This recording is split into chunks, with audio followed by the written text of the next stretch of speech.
What's up, everybody? Welcome to this month's episode of Coffee and Analytics. I'm very happy to have you here. There's a bunch of you watching live, and if you're watching live, be sure to use the commenting feature for any topics that you want me to dive into, even farther behind or beyond what I'm focusing on, which is really the educational side of franchising. I say this is brought to you by Dunkin' Donuts. Everyone is, because every episode is, because that's what I drink in the morning. So there you go. Shout out to Dunkin'. Okay, so the big question that I've been asking a lot of people on my podcast, which we're filming really three of them. One is Meet the Zor. We're diving into what is the background of the business opportunity. Meet the Z. What was the buying process like? And Meet the Supplier. How do we build up a franchise supplier to have impact within franchising? Those are the three that I've been doing. And there's a lot of similarities in some of the questions, but question one is, how did you accidentally fall into franchising? And I use that as just like, how did you even get into this business? Because it's a non-traditional path. It's not like education, colleges. It doesn't set us into franchising. Live dogs. That's what happens when you work from home. It doesn't set us into franchising, and therefore everybody is falling into it. So after I get beyond that answer, it's always something fascinating. Like, I accidentally took this job, or I worked at one in high school and I always thought it would be interesting, or whatever we do to fall into it. And so I asked the question, okay, go back to the day before you fell into franchising. What was your perception of franchising? And did you have the level of education that you have today? And there's no misses on this. It is always, I had no idea. And so I take that insight and I say, all right, you, me, everybody that's on this call had no clue what franchising was when we jumped into it. Yet when we're offering or making an offering to our franchise buyers, we immediately go franchising. And so I'm taking this moment to say, is this the miss? Is this why the franchise broker consultant community has been lifted up? Like, what is the opportunity here when it comes to the franchise sales process that we miss? The next stage that I go to is, forever it's been 1 out of 100 leads will turn into a deal. That means there's 99 people who are seen as cold leads or rejected, but they still filled out the form on your website. So let's just remove, say, 25% of those as they thought they were looking for a job, which I think that's still aggressive. But if we were to remove 25% of them, and one of those is going to be a deal, and 74 of those are going to be cold leads, then why? I've always looked at it and said, I feel that fewer leads are better if they're qualified and ready to buy. So I think about our own business. So, right, we're someone on Mainland or 1851 or Growth Club, they inquire, they fill out the form. If I look at my success ratio of having the opportunity to pitch them the business, it is nearly 100% on that. And if I look at success rate, do they actually close and use the services of some agency, whether it's us or someone else, it's like 98%. And so in franchising, why are we going after all these leads? Or if we've spent money and energy and time to get these 74, 25 have been removed for looking for a job, one is going to buy, these 74 people, we've spent all this money and energy to get them. What is the missed opportunity on those 74? And what would it look like if we could get 1, 2, 3, 4, 5 of those 74 to remain engaged with us in the process? So let me put this over here. And I go back to my opening statement of, did you understand what franchising was before you jumped into this industry? And the answer is no. So now to a franchisee who is considering investing their life savings into a business they have little to no control over, do they know what franchising is? And so now that when I've started asking the franchisees on Meet the Z, did you know what it was? Their answer is the same. So it's the same for the Zora, the Z, and the supplier. And it's like, okay, here's the aha moment. Maybe the aha moment is so big in my head that I want to scream it. I want to say, like, guys, we got to change the way that we're doing business, and we got to change our sales process to educate the buyer first of what franchising is. Because if we do that and we can help guide them along a little bit further, the trust will go up, the how it works will go up.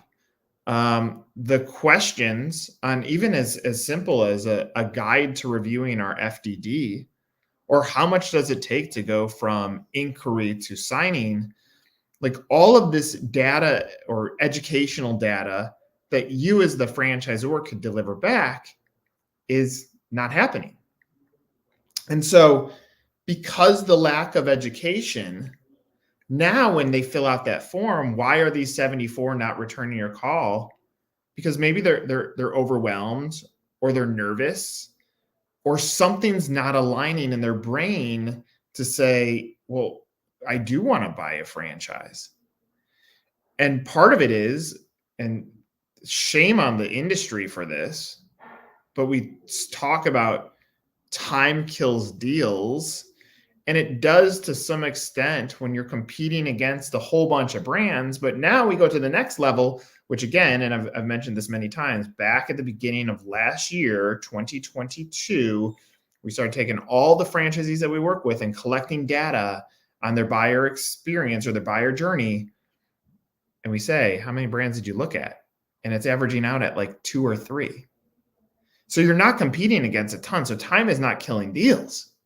So let's throw that out. It's not the time that's killing deals. It's that the fact that they're scared. So what business industry has popped up tremendously over the last 5 years? And that's the franchise broker, consultant, and coaches. And so why? Do they have a knowledge base that's greater than the franchisor? No, they don't. They don't have the tools to sell something passionately. They're selling as a third party. It's almost like a used car dealer. Not to say that they're used car salespeople, but a used car dealer takes a collective of all these automobiles and sells them. Are they going to be an expert on Ford or Tesla or anything, Lamborghini, as much as the specific dealer? No, they won't be an expert on it. But what have the consultant, coaches, and brokers done? They're becoming an expert on educating the buyer on what franchising is, not specifics about said franchise, which whole other topic, the handoff of the candidate to the franchisor. It's like, hey, I got a name, pay me my commission. It's deteriorating. And so now the franchisor is doing the sales anyway. All they've done is maybe some gentle education of how to look at a franchise. So now let's put that over into this mix, this batter that we're creating. Now we think about, okay, how could we possibly educate the buyer a little bit better on what franchising is? So if I try zooming out, and if any of you have comments, throw it in here too. I'll put them on the screen. But if we zoom out and say, okay, if I have to educate someone, if one of our friends comes to us and says, okay, I'm interested in buying a franchise, Nick, what do I need to know? The first thing that I would say is everybody's going to talk about passion, which we'll get into there. But first is the logistics. How much money do you have to invest in this franchise? of which how much is cash and how much is tied up in investments that you're going to be able to leverage to put into this investment. That's one. If it's me advising, I have my rule of three, which I've talked about. I want you to be able to open up three of these. Let's say it's a low cost investment. It's a $100,000 investment. I need you to be able to afford $300,000 of investments. Why? Because you're not risking all of your money and throwing it into this business that it has to work or it's going to impact the future of your family. You got to be smart about that investment. You can scale. You're prepared for a rainy day. You're not going to stress out on the time from signing to opening. There's a time frame that goes into that. You're not overwhelmed. So that's the money side. Then, as simple as this is, and this is just educating on how to even approach what to buy.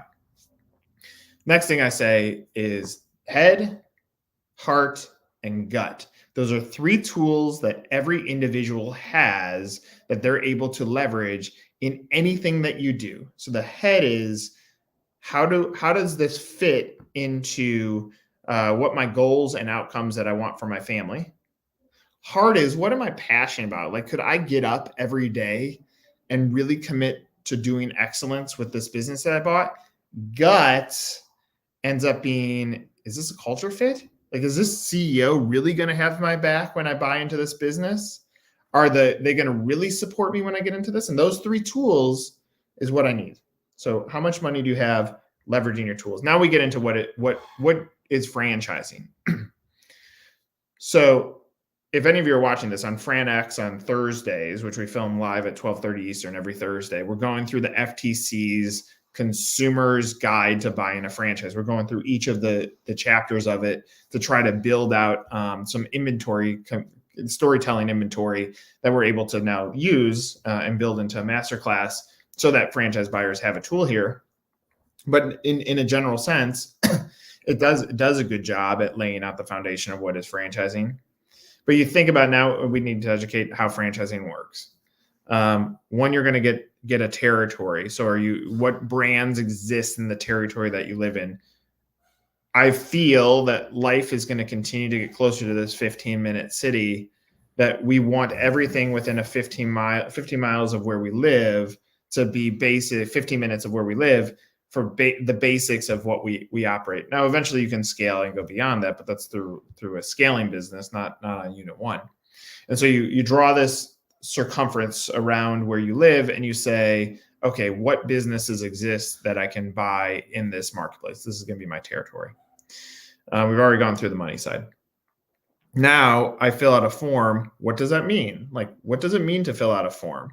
Well, I'm going to connect it to someone in franchise development who is there to help answer my questions along the way and make sure that I have the tools to potentially be successful as a franchisee, which tends to come to money and market and then personality.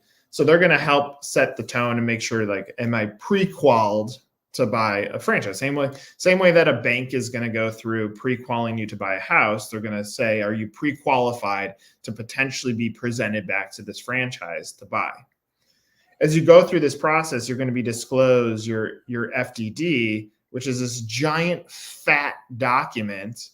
But you don't have to go through all the things. Really, the information that you're trying to extract from it in franchising is what's the cost to get in? How much is it going to cost for me to actually build this thing based on what they're disclosing? And then level 2 is what is the potential I can make, which you're going to find in item 19. Now, item 19, I still think is not a best practice tool. There are certainly some attorneys that make it a best practice tool, but it doesn't disclose all the inner workings of how much I can make. And when I hear average unit volume, I would say this to any candidate: do you want to be average or do you want to be number one? And so now we start talking about what that number means. And then we need to break that down to say, okay, first year sales, what's the overall return on investment? Like, how long is it going to take me to pay off my initial loan? You start going through some of the details on how the financials work. Then you have to get into the validation side of asking existing franchisees. One, did you know about franchising when you got into this? No. What do you wish you would have known when you got into franchising? Just that pure question back to current franchisees and building an aggregate response and putting it into an article and submitting it in your sales process. So if here are the 10 things our current franchisees wish they knew when they got into franchising, gives you a great piece of content that you're able to now put into a drip to go on your mission of educating the franchise buyer of what is franchising. Talk about legalities, like how did the legal side work? Like this is a binding agreement. Most likely it's going to be close to 10 years. And so you got to consider that. Like this is not like, hey, job hoppers. This is not like you buy a job. Like you're going to be in this thing and you want to build your asset to sell and eventually exit the business. And now what is franchising? Franchising is a beautiful opportunity to skip the line, buy a business that's already been created. It's the format's there, the operations are there. You're skipping the line and buying, years in advance, which startup franchisors celebrate how many years you've been in business because it shows how much time and energy you put into this before you were a franchise. But now you're saying you're skipping the line as a buyer and you're saying, well, what's the cost of skipping the line? It's like a fast pass at Disney. You're going to pay a royalty, a marketing fee, which is then spent on building the business anyway. You're going to pay a franchise fee. And so you take all of this stuff, all of this complex thing that's franchising. This is me doing it in 15 minutes. And you package this into your viewpoint on what is franchising. You're answering that as the franchisor. And you say, hey, candidate, before we talk about the offering, first, let's tell you what franchising is. And what have you just done? If you're one of the people that have watched this, you've stepped above the crowd. He said, look, we would love to talk to you about what we're doing from a franchise standpoint. We're very enthusiastic about how we're going to support our franchisees. But before we get there, we want you to read this. Fill out this form. We're not going to contact you until you've read this and you respond and say, okay, thank you for giving me your viewpoint. Now, the issue on that statement is, in my opinion, the people that need to be most educated on what franchising is and how it works, and that we're not just selling a widget, are CEOs. Like, let's go tell the CEO how franchising works. How does sales work? How does franchising work? How are we going to support our franchisees? And hey, knock, knock, we're going to make money on royalty. So every bit of our organization needs to be designed to go impact the success of that franchisee. Because if we make our franchisees successful, they're going to make us successful. They're going to make us a lot of money. This is not rocket science. So the education side. I'm building this out, and I put in my note this month. If you haven't read it, I said this is your opportunity to educate the buyer before selling them selling them opportunity. How? Your guide, a POV on what franchising is and what the process looks like. A video discussion could be with you, could be with your existing franchise owners. Simply answer the question, what is franchising? An email drip. Sign up for the what is franchising POV. Don't call it POV. You're saying from you. And I said you could simply use the FTC's Consumer Guide to Buying a Franchise as an outline. And so if you do that and you spend the time to build the educational foundation, now you're building the tools that can hopefully educate the buyer on what franchising is, and you're being super transparent and honest with the buyer about that side before you get into the opportunity. Like I like putting comments up. Karen said, I just signed a lead I chased for 5 years, right? So think about that lead that you chased for 5 years. What could you have given that candidate along the way that could have helped educate them on what you were selling? Was there a miss in the process that could have showed them more of the why now? Dawn says, question, in the data from your clients, when they are looking at 2 to 3 franchise opportunities, typically in similar vertical, are they looking at cross verticals? Let me start with my disappointment. Happy to send it to you if you want to watch it. I did a video with a Meet the Z maybe 2 weeks ago. They use a franchise broker. Interesting. The franchise broker found them. I've had 2 in a row, found them on LinkedIn. They just proactively messaged and said, hey, have you ever considered opening up a franchise? You look like the perfect fit. on that note, I get those almost every day. I'm like, hey, ding dong, look at my LinkedIn. I've been in franchising for a long time. Maybe you should look who I am. It's blast statements, but 2 people responded. This is the one that I'm talking about. The franchise broker said, bing, bing, bing, based on your personality, you'd be perfect fit for a soccer brand, a food truck, an ice cream brand, and a senior brand. And they're like, but I've always wanted to be in senior care in some way. That's why I came to the table. Right, but let me present others. So Dawn, to that scenario, that's 4 brands that the broker presented back. But what has not been educated is the fact that the broker's getting commissioned on those, which that's what drives me nuts. Like, let's be transparent of how commissions work. And how much are each of them paying me? Like, let's be honest. Like the ice cream shop's going to pay me $40,000 commission versus the senior care is going to pay me 15. That's why I presented it. If we're honest, I'm good about the brokers. If we're dishonest, I don't like that. If you've come in organically, not through the broker network, they are similar to the category that they're in. Like they've really thought hard about what are they passionate about. And so they're staying similar. The only way, and we've had a few of these Z's that we've talked with, the only way that you get diverted from the category that you're looking at is if there's a culture mismatch. So we had a guy, general manager of a restaurant brand out of Michigan, who went to the Discover Day, thought the CEO was a complete asshole, said, I'm not doing this. That was what I was passionate about. Ended up being going to Footprints Floors, total reverse of what they were looking at. And so that would be the rare scenario. But the 2 to 3 franchises that they're looking at tend to be in a concentric circle around it. But the other thing that I'm noticing is it's also a concentric circle about what can they afford, which that might be why the broker presented those 4 concepts, because it actually fit in what their financial bandwidth was. But again, rule of 3 is my viewpoint. So yes and no. And Dawn, if you reach out to me separately because I have data on your brands, I'm happy to look specifically, because we're actually categorizing based on brand, so that if we build this up over time, we can look back and say, based on client X, we can actually look at your data. I actually had one brand fired us. I'm not going to mention the brand.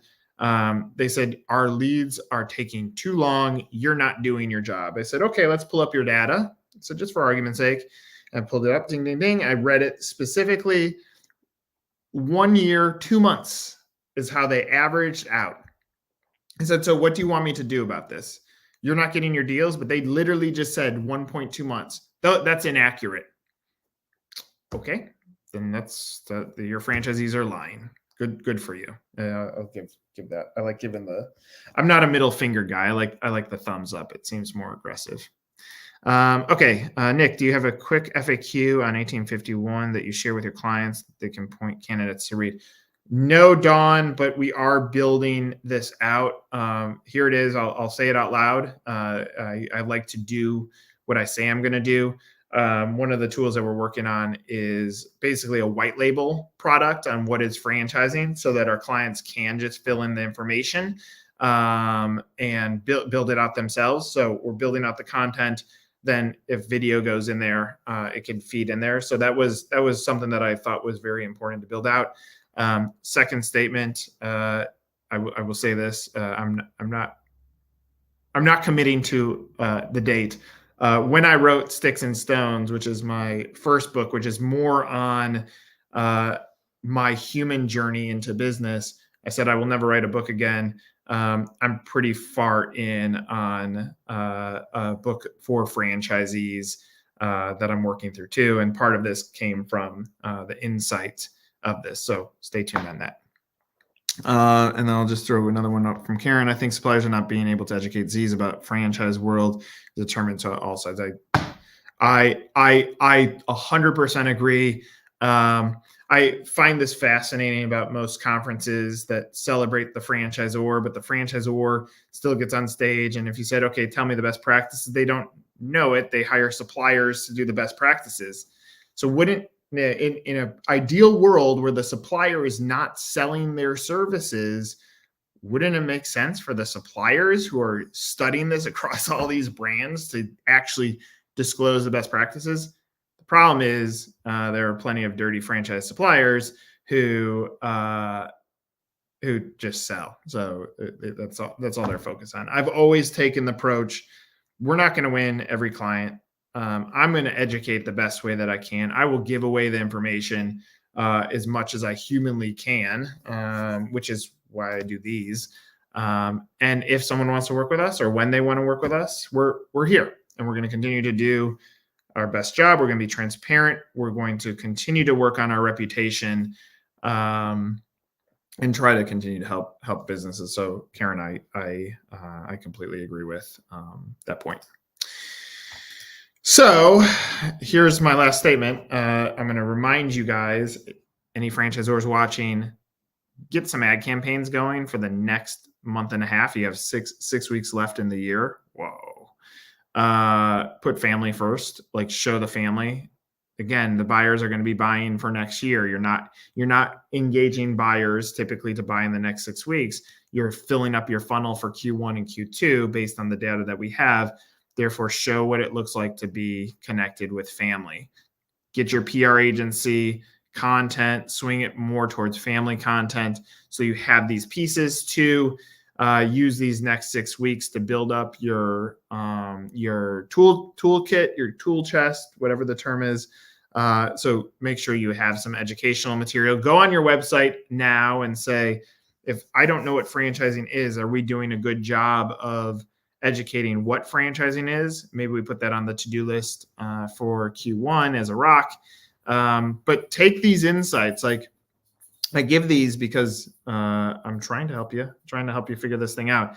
And I know that going back to day one, when I fell into franchising with my 3 hoop earrings, my red Mustang, and my leather jacket, I fell into it. I was like, franchising McDonald's. But if you had said, okay, Nick, explain what McDonald's is, I couldn't have done it then. I didn't understand it. Even when I left that business and started my own, I couldn't have told you what business really was when it related to franchising. I was there for several years. So franchising is hard. Let's take a step backwards and be good and honest with our candidates and people that are interested in joining this beautiful industry. And if we are, I think you'll have tremendous success as you move forward.